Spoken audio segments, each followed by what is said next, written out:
Hey, Dave. Hey Trip. How you doing? So I'm gonna ask you guys some really fun questions. You guys are a good-looking bunch. Thank you. Thank you. How old are you? I'm 8. 12. Pretend that we're old friends. Pretend we're just sitting in a room with a bunch of your friends from school, and we're talking. I'm not buying it. What would you say is the hardest thing about being 8? Recess. What is the hardest thing about being 4?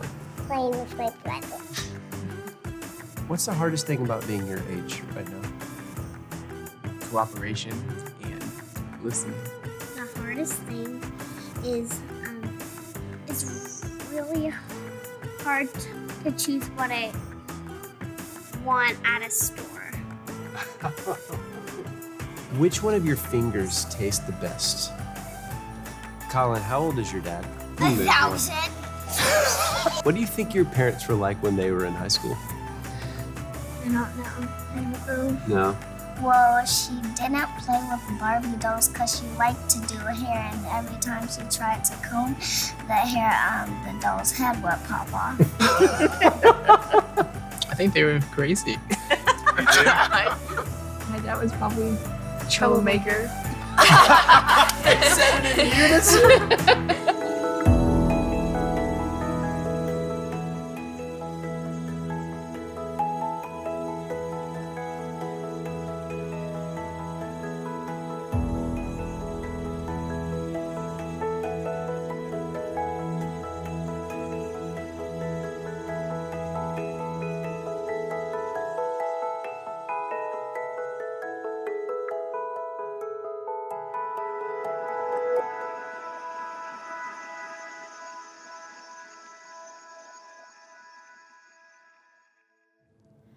So if you're in this room and you're watching this and you're a parent, you know a secret.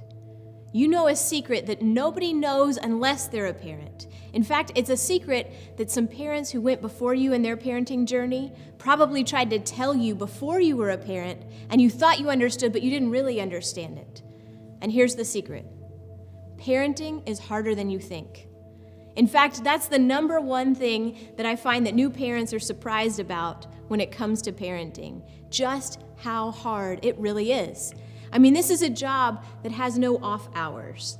In the middle of the night, when your kid wakes up screaming, you're still on. This is a job that requires all of you. In fact, parents are surprised oftentimes that they can no longer go to the restroom alone or eat a meal uninterrupted. Parenting just requires a lot of us.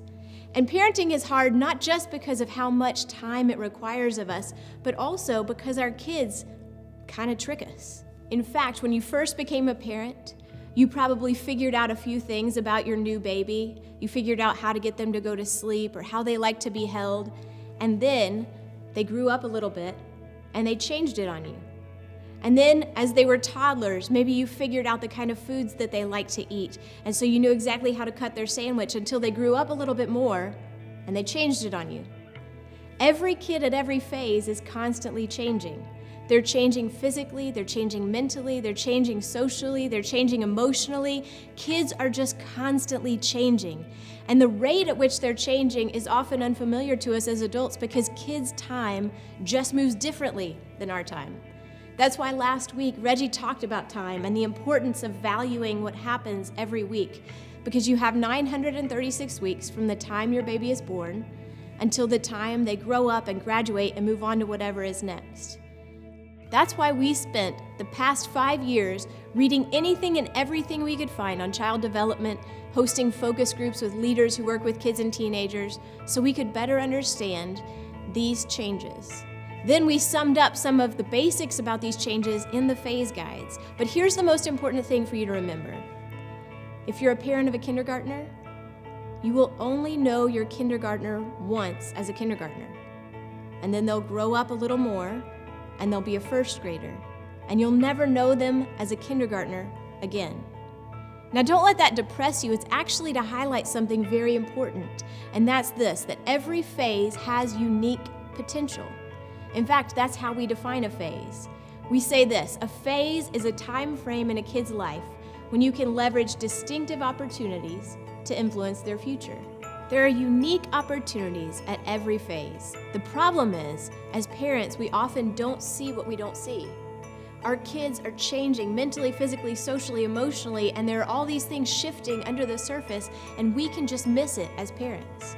So here's what we're gonna do today. We're gonna walk through some of the changes that are happening in your kids at each phase just to help you tune in and pay attention to the unique opportunities that you have.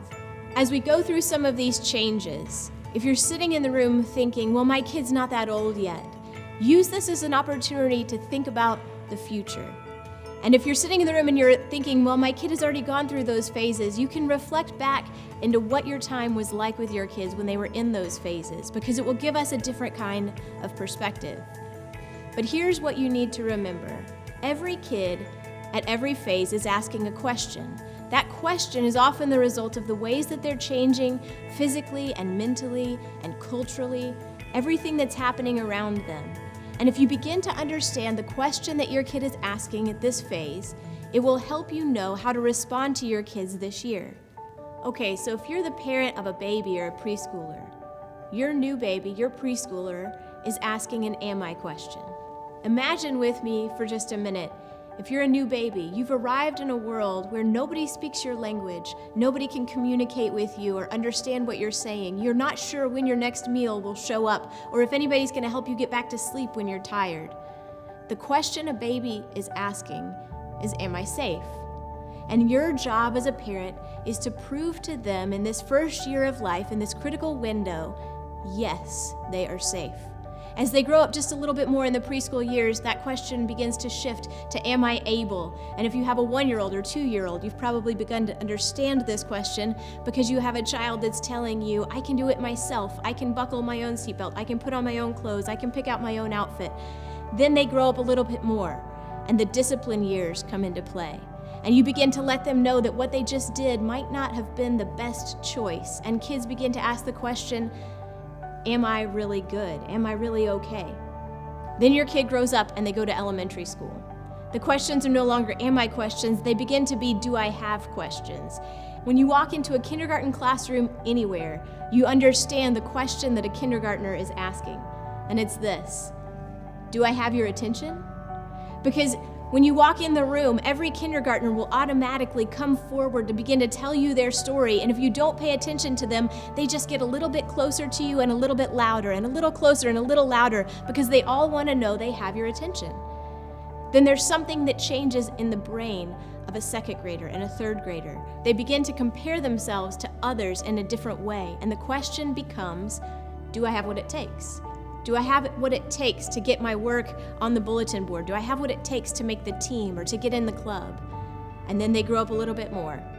And if you have a 4th grader or a 5th grader, your kid begins to ask, do I have friends? Friends begin to matter at a whole new level. If you have a 4th grader or a 5th grader, they're looking to their friends to understand how their peers see them in a new light.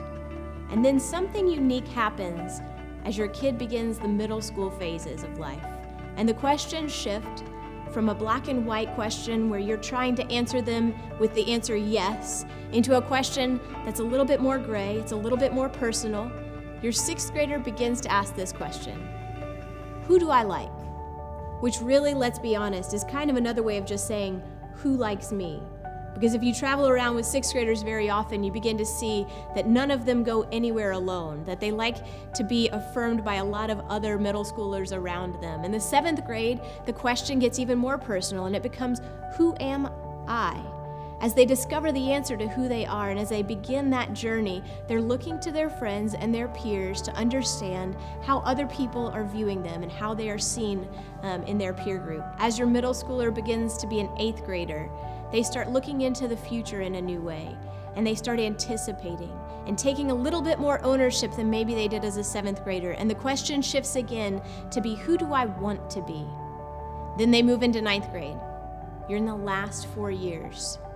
As a 9th grader begins high school, the number one question that 9th graders are asking is, where do I belong?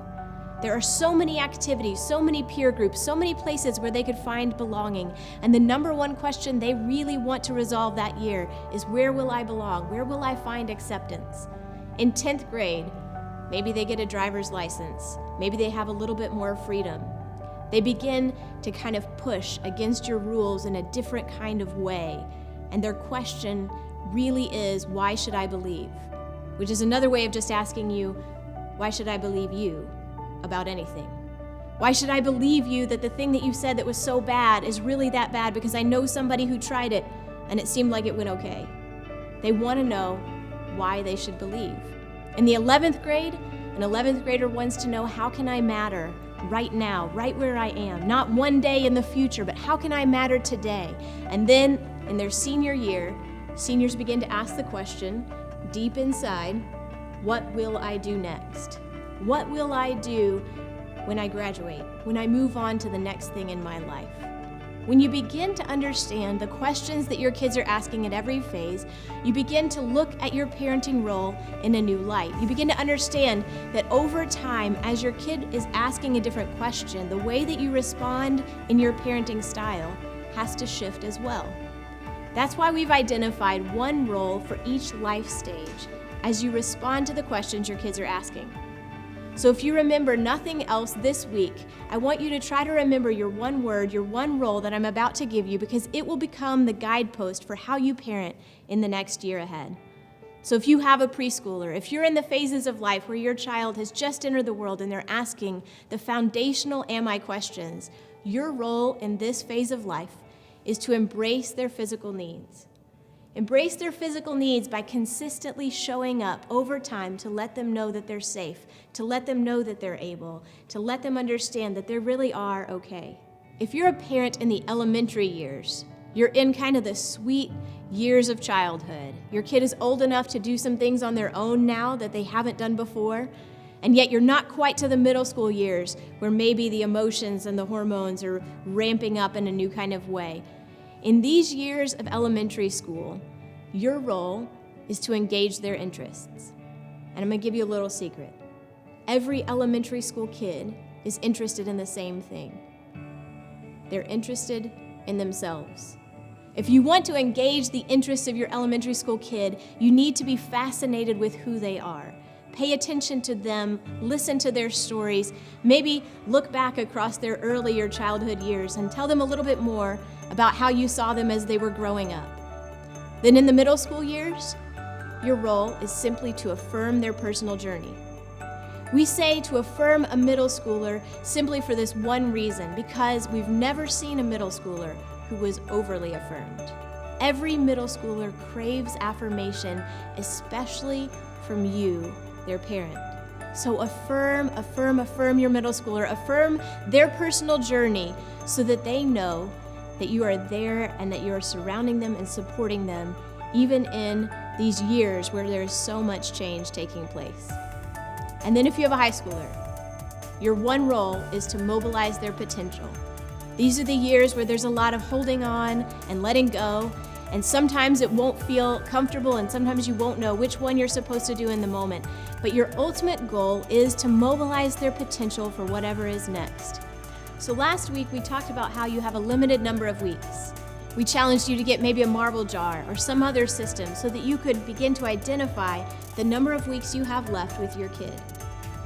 This week, we want you to pay attention to what is changing, how this phase is unique and different from maybe the phases that have come before or the phases that may come later, so that you can understand that you have a unique opportunity with your kid right now. So, pause. Pay attention to what's changing in your kids in this phase and begin to ask yourself, what can I do to rediscover them now?